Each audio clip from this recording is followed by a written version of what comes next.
बहुत बहुत स्वागत है आप सभी का। मैं चंदन सिंह और आप देख रहे हैं आपका स्टडी चैनल। इस चैनल पे accounts, cost and management, taxation और कॉमर्शियल मैथमेटिक्स के टॉपिक वाइज चैप्टर अपलोड हैं और अपलोड हो रहे हैं, जिसके लिंक नीचे डिस्क्रिप्शन बॉक्स में दिए गए हैं।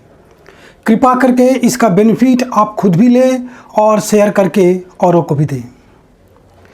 चलिए आज हम लोग इस वीडियो में अकाउंट्स का एक फेमस चैप्टर कंपनी अकाउंट्स, इसके बारे में डिस्कस करेंगे। कंपनी होता क्या है, कितने प्रकार का होता है, क्या फीचर्स है, इसका अकाउंटिंग एंट्रीज हम लोग कैसे करते हैं, ये सब हम लोग डिस्कस करेंगे। ठीक है, चलिए देखिए कंपनी क्या होता है। 5 तरह के फॉर्म ऑफ बिजनेस पाए जाते हैं। सबसे पहला आपका है HUF, हिंदू अनडिवाइडेड फैमिली, जो मिताक्षरा लॉ और दयाभागा लॉ द्वारा गवर्न होता है। उसके बाद आपका आया sole proprietorship, one man control. उसके बाद आपका आया पार्टनरशिप एक्ट 1932। उसके बाद आपका आया कंपनी अकाउंट्स, जो हम लोग यहाँ पढ़ रहे हैं, और लास्ट में है कोऑपरेटिव। कंपनी अकाउंट क्या होता है? The term company under section 2 subsection 20 of Company Act 2013. Company means a company incorporated under Companies Act 2013 or under any of the previous law of company. The definition does not bring the clear idea about the company. Let me explain some other way. A company is a voluntary association of person for profit with distinct name and address created under law. Okay, a company may be defined as an artificial person created by law under Companies Act 2013 with unlimited liability, common seal and perpetual succession. इसी को company बोलते हैं। Simply बोला जाए, company जो होता है वो कुछ लोगों के स्वेच्छानुसार एसोसिएशन द्वारा बनाया जाता है और एक डिस्टिंक्ट नेम और एड्रेस के जरिए होता है। माने कंपनी अलग होता है और जो लोग बनाते हैं वो अलग होते हैं। ठीक है, देखिए ये कंपनी कितने प्रकार के होते हैं, थोड़ा सा थ्योरी जान लीजिए इसके बारे में। इनकॉर्पोरेशन के हिसाब से कंपनी 3 प्रकार का होता है। इनकॉर्पोरेशन के हिसाब से ये कंपनी 3 प्रकार का होता है। पहला होता है चार्टर्ड कंपनी, दूसरा होता है स्टैट्यूटरी कंपनी और तीसरा होता है रजिस्टर्ड कंपनी। लायबिलिटी के हिसाब से 3 प्रकार का कंपनी होता है। Limited by shares, limited by guarantee और unlimited liability company. Number of या मेंबर के हिसाब से 2 तरह का होता है, प्राइवेट कंपनी और पब्लिक कंपनी। प्राइवेट कंपनी में मिनिमम 2 और मैक्सिमम 200 होते हैं और पब्लिक कंपनी में मिनिमम 7 और मैक्सिमम का कोई लिमिट नहीं है। कंट्रोल के हिसाब से 2 तरह का कंपनी होता है, एक होता है होल्डिंग कंपनी, दूसरा होता है सब्सिडियरी कंपनी। ये सब डेफिनेशन जरा बुक से सर्च कर लीजिएगा। ओनरशिप के हिसाब से 2 प्रकार का होता है, गवर्नमेंट कंपनी होता है और नॉन गवर्नमेंट कंपनी होता है।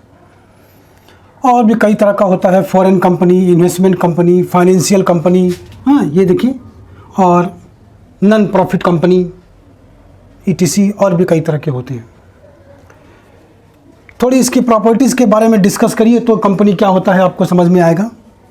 सबसे पहली प्रॉपर्टी इसका है आर्टिफिशियल पर्सन। जैसे हम और आप जो है वो नेचुरल पर्सन है। जैसे हमारे और आपके नाम से बैंक अकाउंट होता है, हमारे आपके नाम से प्रॉपर्टी होता है, हमारे आपके रिलेटिव होते हैं, उसी तरह से कंपनी के नाम से भी प्रॉपर्टी होता है, कंपनी के नाम से भी बैंक अकाउंट होता है, कंपनी के भी रिलेटिव होते हैं, ब्रदर कंसर्न, सिस्टर कंसर्न, ऐसे होता है। तो कंपनी को आर्टिफिशियल पर्सन बोला गया है, कृत्रिम आदमी जो लॉ द्वारा बनाया जाता है। तो the man without blood and flesh, it has no any physical shape but treated as a person. एक पर्सन का जितना राइट होता है उतना कंपनी का भी माना जाता है, इसीलिए कंपनी को आर्टिफिशियल पर्सन बोला गया है। दूसरा हुआ capital. There are many sources of capital. The main capital होता है share capital. The company collect capital by issue of these shares in the market, जो हम लोग पढ़ेंगे प्रैक्टिकल में। The capital can also be procured by issue of debentures, taking short-term, long-term loans, public deposits, plugging back a profit, etc. इससे भी capital collect होता है। ये वो आपका दूसरा पॉइंट है। तीसरा पॉइंट हुआ ownership and control. The whole capital of the company is divided into number of unit. That unit is called shares, and the person who purchase shares becomes the owner of the company, and they are called shareholder. But they do not participate in the company management. They elect certain intelligent person among themselves by voting. They are called BOD, Board of Director, who take responsibility for the running of the business, who take vital decision on behalf of the company. तो owner होते हैं share holder और controller होते हैं board of director. Okay, next आपका आया वही number of members. Private company में मिनिमम 2 मैक्सिमम 200, पब्लिक कंपनी में मिनिमम 7 और मैक्सिमम का कोई लिमिट नहीं है। Legal status.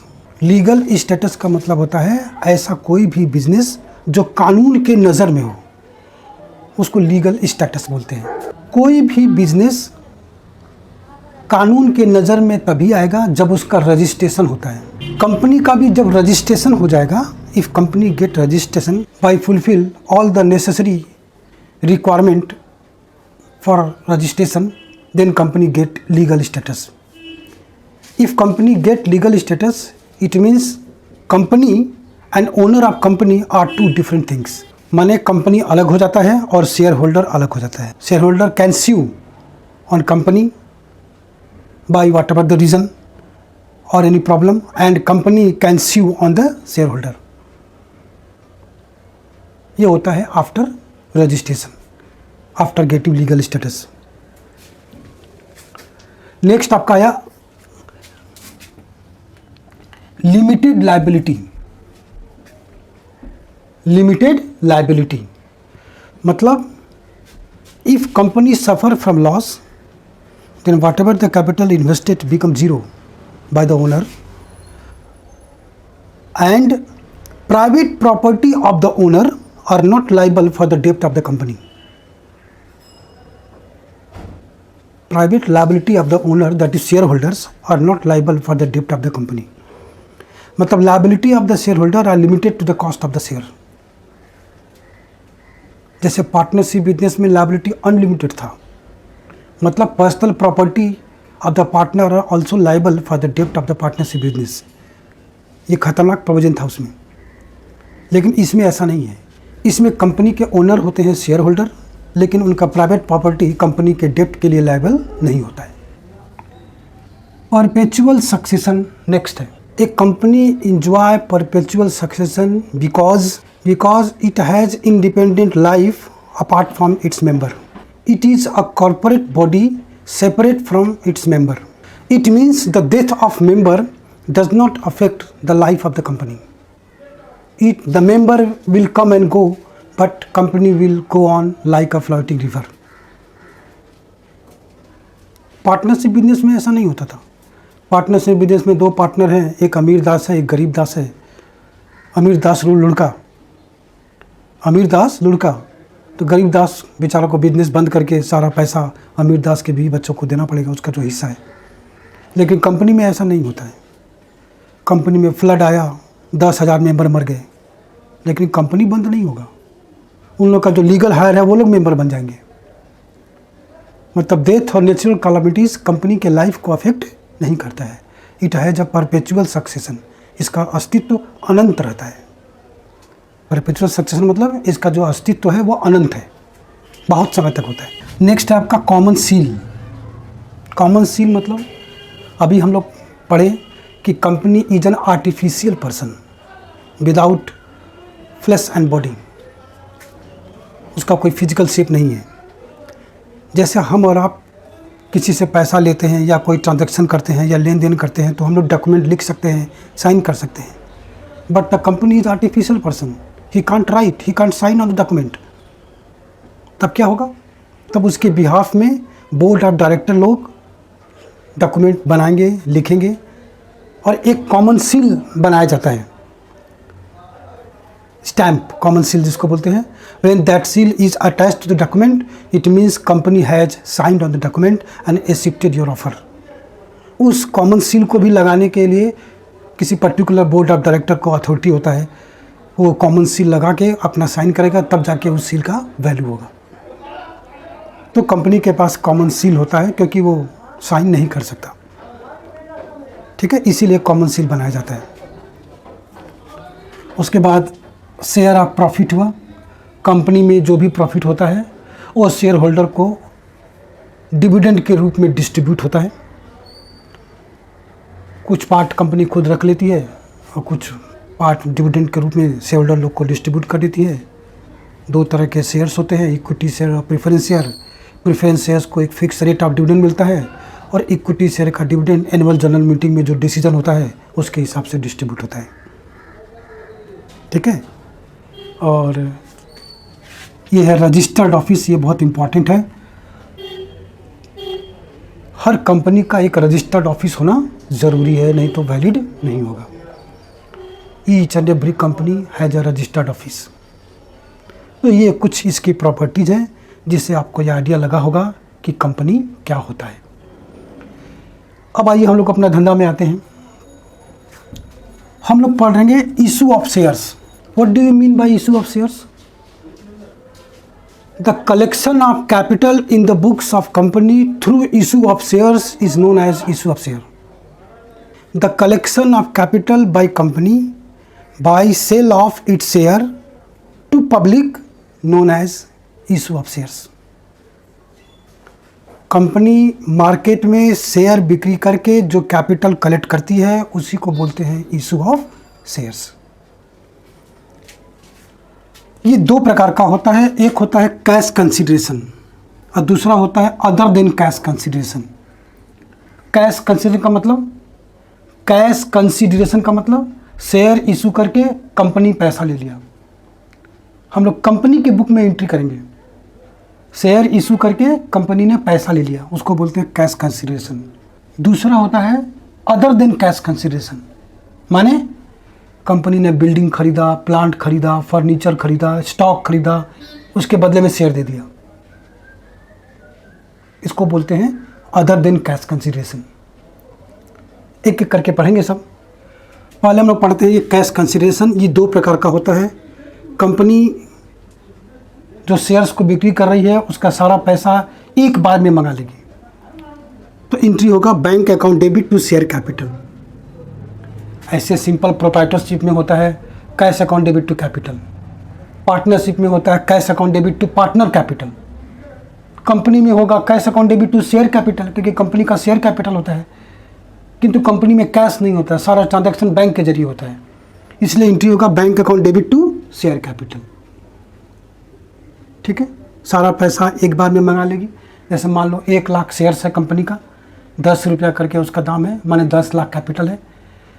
1 लाख शेयर्स है, मार्केट में इशू कर दिया, 10 लाख रुपया कंपनी के पास आ गया, एंट्री पास करेगी bank account debit to share capital 10 lakh 10 lakh. फिर कंपनी में अमेंडमेंट हुआ कि जो शेयर्स का दाम है वो आप एक बार में नहीं मंगा सकते। एक बार में मंगाने से कैपिटल ब्लॉकिंग का प्रॉफिट होने लगता था। एक तरह का फ्रॉड होता है जिसको बोलते हैं teeming and leading. Capital blocking का प्रॉफिट कंपनियों को होने लगा, तो कंपनी लॉ बोर्ड ने ये रूल बनाया कि आप सारा पैसा एक बार में नहीं मंगा सकते। शेयर्स का जो भी दाम होगा उसको ब्रेक करके मंगाना पड़ेगा, आपको इंस्टॉलमेंट्स में मंगाना पड़ेगा, आपको एक साथ नहीं मंगा सकते आप, ताकि आपको कैपिटल ब्लॉकिंग का प्रॉफिट न हो।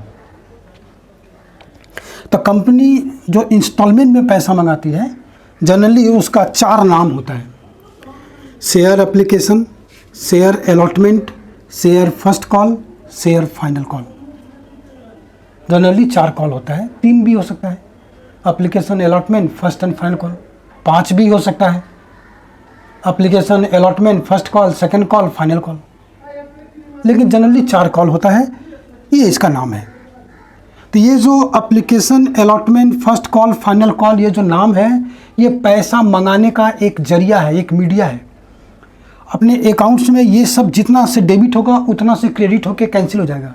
नेट एंट्री आपका यही होगा, bank account debit to share capital, यही नेट एंट्री होगा। ठीक है, अब देखिए एंट्री कैसे होता है। जैसे मान लीजिए आप किसी कंपनी का शेयर्स खरीदना चाहते हैं तो आपके उस कंपनी के साइट्स पर जाना पड़ेगा, वहाँ से उसका फॉर्म डाउनलोड करना पड़ेगा, उसके संग एक छोटा सा प्रोस्पेक्टस भी आपका आएगा, उसमें कंपनी का डिटेल लिखा रहता है, मोटामोटी सारा नेसेसरी इन्फॉर्मेशन उस प्रोस्पेक्टस में रहता है। जैसे मान लीजिए उसमें लिखा है कि कंपनी का 1 लाख शेयर्स है जिसका दाम है 10 रुपया करके, 2.5 रुपया करके 4 कॉल है, application, allotment, first call, final call. अगर आप शेयर्स खरीदना चाहते हैं तो मिनिमम इतना शेयर आपको खरीदना पड़ेगा, उसमें एप्लीकेशन का रेट इस बैंक में जमा करिए, ऐसा फॉर्म में प्रोस्पेक्टस में रहता है। मान लीजिए आप 1000 शेयर खरीद रहे हैं, 2.5 रुपया करके 2500 रुपया हुआ, और जिस बैंक में इंस्ट्रक्शन दिया रहेगा उस बैंक में आपको जमा करना पड़ेगा। अगर आप शेयर खरीदना चाहते हैं, चाहे कैश में जमा करिए, चाहे ऑनलाइन जमा करिए, डीमैट के जरिए करिए, चाहे जैसे करिए, उसके अकाउंट में आपको जमा करना पड़ेगा। जैसे ही आप उसके अकाउंट में रुपया जमा करेंगे, कंपनी का बैंक अकाउंट क्या होगा, बढ़ जाएगा। जैसे मान लीजिए आपका नाम एक्स है, तो कंपनी एक्स से पैसा पाया तो कंपनी के बुक में एंट्री होगा, bank account debit to mister X. Y apply किया, bank account debit to mister Y. Z apply किया, bank account debit to mister Z. ऐसा करके 1 लाख लोग अप्लाई किया, तो अकाउंटेंट तो एंट्री पास करते करते पागल हो जाएगा। तो अकाउंटेंट पागल ना हो इसके लिए वो लोग क्या करते हैं, बैंक में एक एप्लीकेशन अकाउंट खोल देते हैं। ठीक है, जितने लोग, और एक डेट फिक्स कर देते हैं कि भाई 31 दिसंबर या 31 मार्च या 30 जून तक अप्लाई करना है। तो जितने लोग भी अप्लाई करते हैं वो सबका नाम और डिटेल बैंक वाला एप्लीकेशन बुक में रिकॉर्ड कर लेता है, और क्लोजिंग डेट के बाद वो जो एप्लीकेशन बुक है वो कंपनी में भेज देता है, और कंपनी सिर्फ एक एंट्री पास करता है, ये bank account debit to share application, सिर्फ एक एंट्री पास करता है, एक जन का एंट्री पास नहीं करता है। Bank account debit to share application, और कौन कौन अप्लाई किया है इसका डिटेल इस एप्लीकेशन बुक में रहता है। ठीक है, अब जब कंपनी के पास पैसा आ गया एप्लीकेशन का, तो कंपनी उस एप्लीकेशन के पैसे को कैपिटल में ट्रांसफ़र करेगी। तो मैंने बताया था कि ये जो application, allotment, first call, final call है, ये सब जितना से डेबिट होगा उतना से क्या होगा, क्रेडिट होगा। तो नेक्स्ट एंट्री क्या होगा, ये जो एप्लीकेशन क्रेडिट है वो डेबिट होगा कैंसिल होने के लिए, अब वो अमाउंट कैपिटल में ट्रांसफर हो जाएगा। कैपिटल इंक्रीज होगा तो क्या होगा, क्रेडिट होगा। एंट्री होगा share application account debit to share cap. ठीक है, तो देखिए एप्लीकेशन यहाँ क्रेडिट है, यहाँ डेबिट है, हर का 2 एंट्री होगा। एप्लीकेशन कैंसिल, नेट एंट्री देखिए होगा bank account debit to share capital, जैसा इसमें है। अब जब आपका नाम कंपनी के एप्लीकेशन बुक में चला गया, तो कंपनी जब नेक्स्ट कॉल का पैसा मंगाएगी तो आपके घर लेटर भेजेगी कि भाई आप नेक्स्ट कॉल का पैसा दीजिए, मैंने आपको अपने बुक में ड्यू करेगी, डेटर बनाएगी। फिर वही एक जन को नहीं करेगी, एक अलॉटमेंट बुक बनाएगी, उसमें किसको किसको शेयर्स अलॉट कर रहे हैं वो सबका नाम लिखा जाएगा। ठीक है, डिटेल लिखा जाएगा उसमें, और कंपनी एक एंट्री पास करेगी, ये share allotment account debit to share capital. अब इस अलॉटमेंट बुक में सबका नाम रहेगा, डिटेल। फिर जब कंपनी को पैसा मिलेगा तो bank account debit to share allotment, ये देखिए अलॉटमेंट कैंसिल, नेट एंट्री होगा बैंक टू कैपिटल। उसी तरह से फर्स्ट कॉल का भी होगा, ड्यू करेंगे तो फर्स्ट कॉल टू कैपिटल, फिर bank account debit to first call. उसी तरह से फाइनल कॉल भी होगा, सिर्फ नाम चेंज होगा, एंट्री सेम है। यहाँ एक बात ध्यान देना है कि एप्लीकेशन में पहले बैंक वाला एंट्री होता है, बाद में ड्यू होता है। बाकी सब में पहले ड्यू होता है, फिर बैंक वाला एंट्री होता है, कलेक्शन होता है। ऐसा इसलिए होता है कि एप्लीकेशन में पहले आप अप्लाई करते हैं, फिर आपका नाम कैपिटल में ट्रांसफ़र होता है। बाकी सारे कॉल में पहले कंपनी आपके घर लेटर भेजती है, मतलब ड्यू करती है, उसके बाद पैसा मिलता है। इसीलिए एप्लीकेशन में पहले बैंक वाला एंट्री होता है, फिर ड्यू होता है, ट्रांसफ़र होता है। बाकी सब में पहले ड्यू होता है, फिर बैंक वाला एंट्री होता है। तो ये 8 एंट्री कॉमन है। अब इस 8 एंट्री के जरिए हम आपको 1-2 तो सम्स करके दिखाते हैं कैसे इसका एंट्री होता है। उसके बाद फिर हम लोग डिस्कस करेंगे कि कॉल्स इन एरियर क्या होता है, सिक्योरिटी प्रीमियम क्या होता है, डिस्काउंट क्या होता है, शेयर फॉर फ्यूचर क्या होता है, री इशू क्या होता है, ये सब हम लोग डिस्कस करेंगे। पहले हम लोग इस 8 एंट्री को लेके 1-2 तो सम बनाते हैं ताकि आपको ये क्लियर हो जाए, उसके बाद फिर आगे करते हैं। चलिए, सबसे पहले हम लोग यहाँ सीखते हैं issue of shares in the books of company in cash consideration, वो भी इन इंस्टॉलमेंट्स। जैसा आपको थ्योरी में बताया गया है कि कंपनी इंस्टॉलमेंट्स में जब पैसा कलेक्ट करती है तो जनरली 4 कॉलों द्वारा कलेक्ट करती है। Share application, share allotment, share first call, share final call. 4 call भी हो सकता है, 5 कॉल भी हो सकता है, 3 कॉल भी हो सकता है, डिपेंडिंग अपॉन द सिचुएशन। पहले हम लोग इन 4 कॉलों के एंट्री को समझते हैं। Application, allotment, first call, final call, ये सब का एंट्री कंपनी के बुक में कैसे होती है। ये क्वेश्चन देखिए, Laparwah limited was registered with an authorised capital of 1,50,000 equity shares at the rate of ₹10 each. The company issued 1,20,000 equity shares at the rate of ₹10 each. The company received application for 1,00,000 equity shares. All the money were duly received as soon as they due. Give necessary journal entry in the books of company. यहाँ देखिए 3 capital दिया हुआ है। पहला है authorised capital. Authorised capital वो capital होता है जो कंपनी लॉ बोर्ड द्वारा सैंक्शन होता है कि इससे ज्यादा शेयर्स आप मार्केट में इशू नहीं कर सकते, वो authorised by company law board होता है। दूसरा होता है इशूड कैपिटल। ये वो शेयर कैपिटल होता है जो प्रमोटर्स मार्केट में शेयर बेच के share capital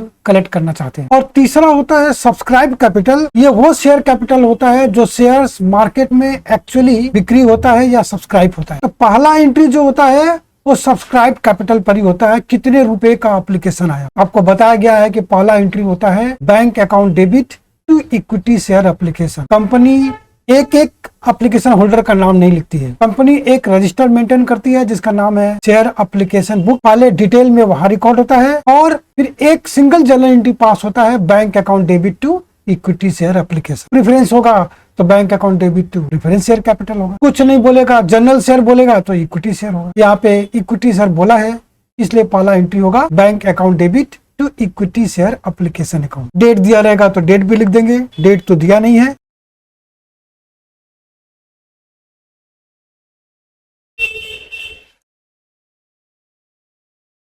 bank account debit to equity share application account.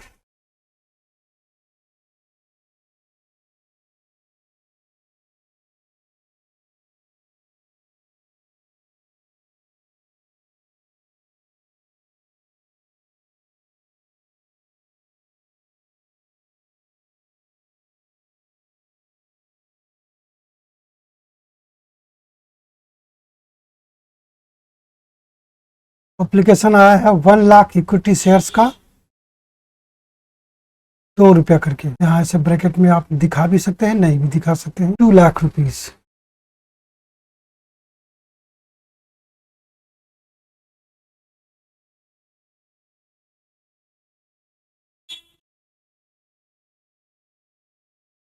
Narration होगा being application money received on 1,00,000 equity shares at the rate of ₹2 each.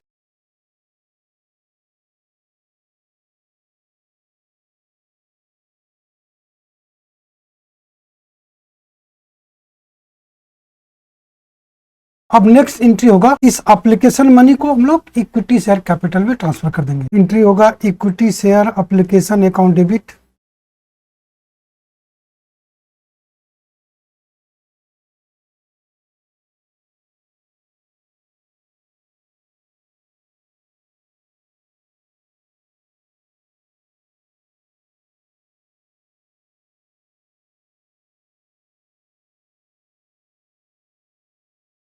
To equity share capital.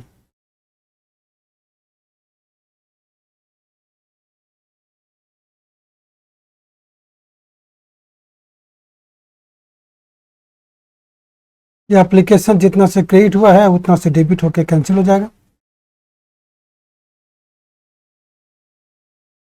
यहाँ पर देखिए शेयर एप्लीकेशन पहला वाला number entry में credit हुआ है, दूसरा नंबर एंट्री में डेबिट हुआ है।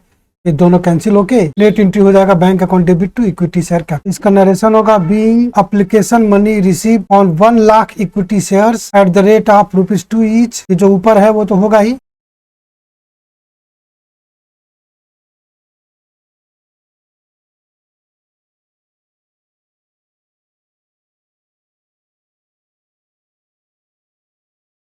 के बाद यहाँ पर होगा as per board resolution number ...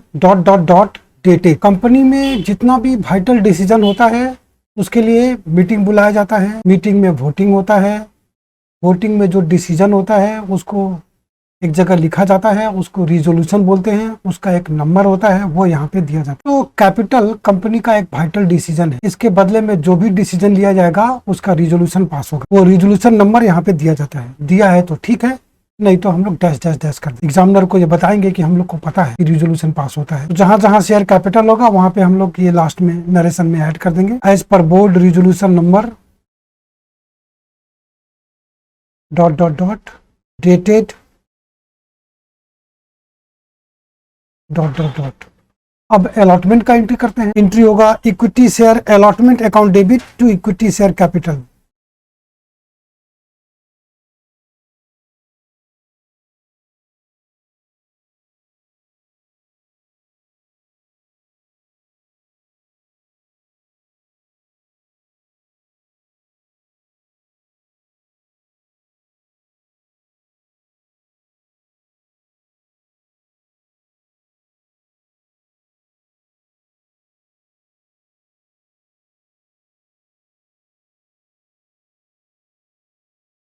ये 1 लाख शेयर्स पे 4 रुपीज करके है, 4 लाख 4 लाख। नरेशन होगा बीइंग अलॉटमेंट मनी ड्यू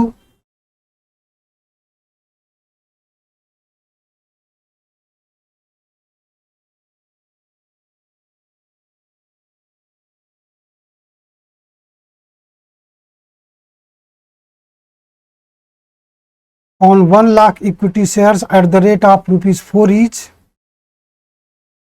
और यहाँ पे कैपिटल है इसलिए ये ऐड करना पड़ेगा, as per board resolution number dot dot dot dated.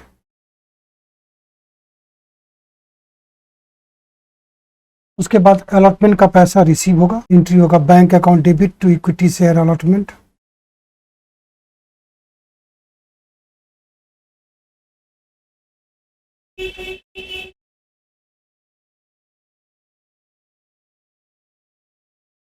Allotment जितना से डेबिट है उतना से क्रेडिट होकर कैंसिल हो जाएगा, अलॉटमेंट जितना से डेबिट है उतना से क्रेडिट होकर कैंसिल हो जाएगा। आपको बताया गया है कि ये सब जो नाम होते हैं application, allotment, first call, final call, ये सब कंपनी के शेयर्स का पैसा मंगाने का एक जरिया है। ये सब जितना से डेबिट होगा उतना से क्रेडिट होकर कैंसिल हो जाएगा। नेट एंट्री होगा bank account debit to share capital. तो 4 लाख से अलॉटमेंट डेबिट है तो 4 लाख से क्रेडिट हो जाएगा। नरेशन होगा being allotment money received on 1 lakh equity share eight the rate of ₹4 each.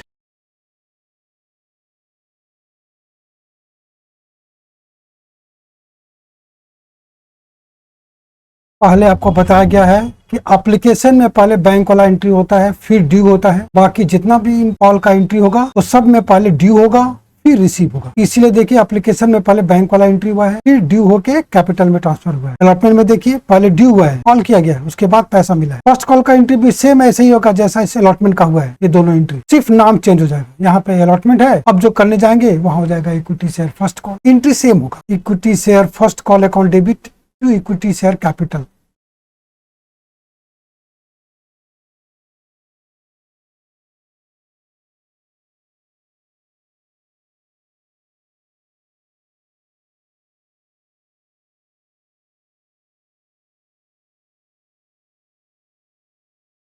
यहाँ पे ध्यान दीजिए, फर्स्ट ऐसे मत लिखिएगा नहीं तो दिक्कत है।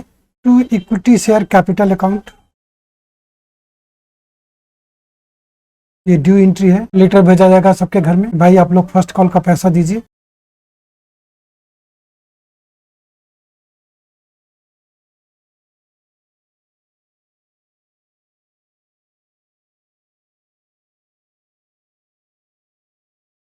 ये होगा 1 लाख शेयर्स पे 3 रुपया करके।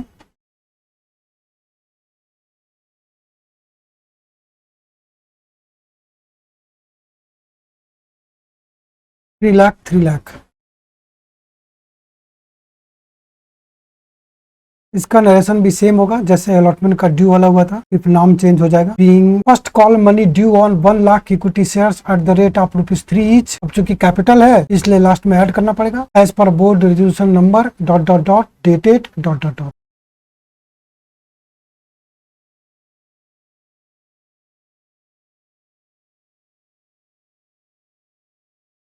अब फर्स्ट कॉल का पैसा मिलेगा तो एंट्री होगा bank account debit to equity share first call.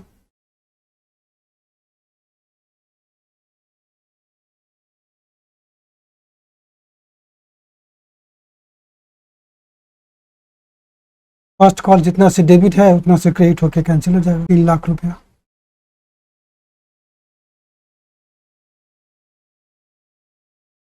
Net entry देखिए वही होगा, bank account debit to equity share capital. First call तो कैंसिल हो गया। नरेशन होगा being first call money receive on 1 lakh equity shares at the rate of ₹3।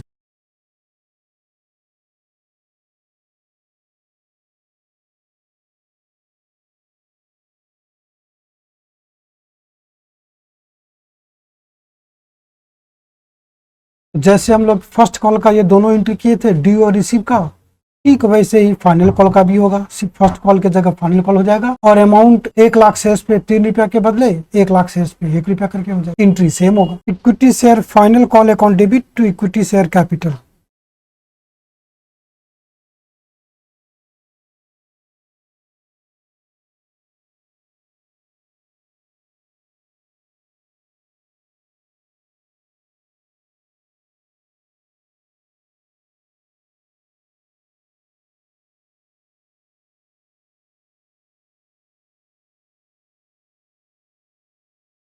ये होगा 1 lakh equity shares पे 1 रुपीज करके।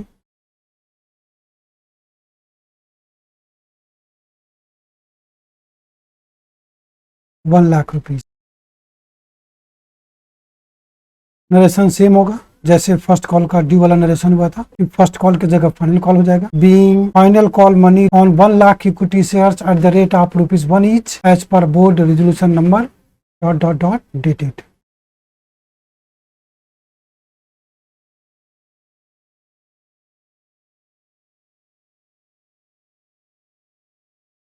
इसके बाद फाइनल कॉल का पैसा रिसीव करेंगे तो एंट्री होगा bank account debit to equity share final call.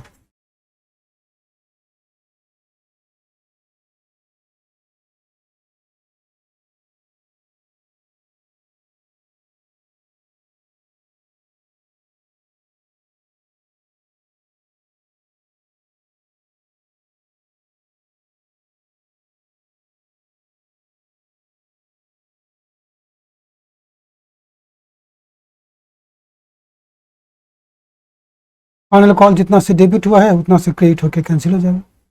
1 lakh 1 lakh.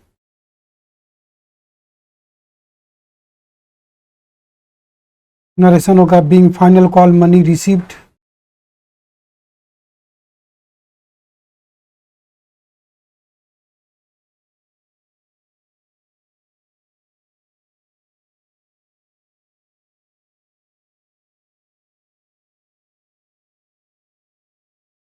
on 1 lakh equity shares at the rate of ₹1 each.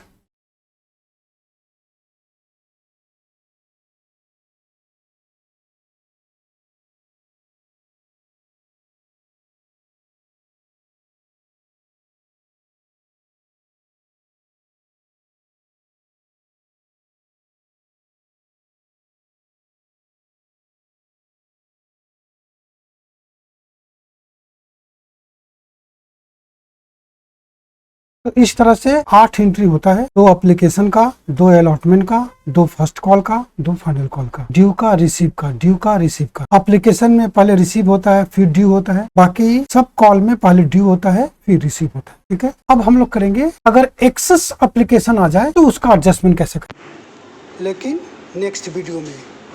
आज हम लोग यही रुकते हैं, तब तक आप लोग खूब खुश रहिए, खूब स्वस्थ रहिए, मस्त रहिए। बहुत बहुत शुक्रिया, धन्यवाद।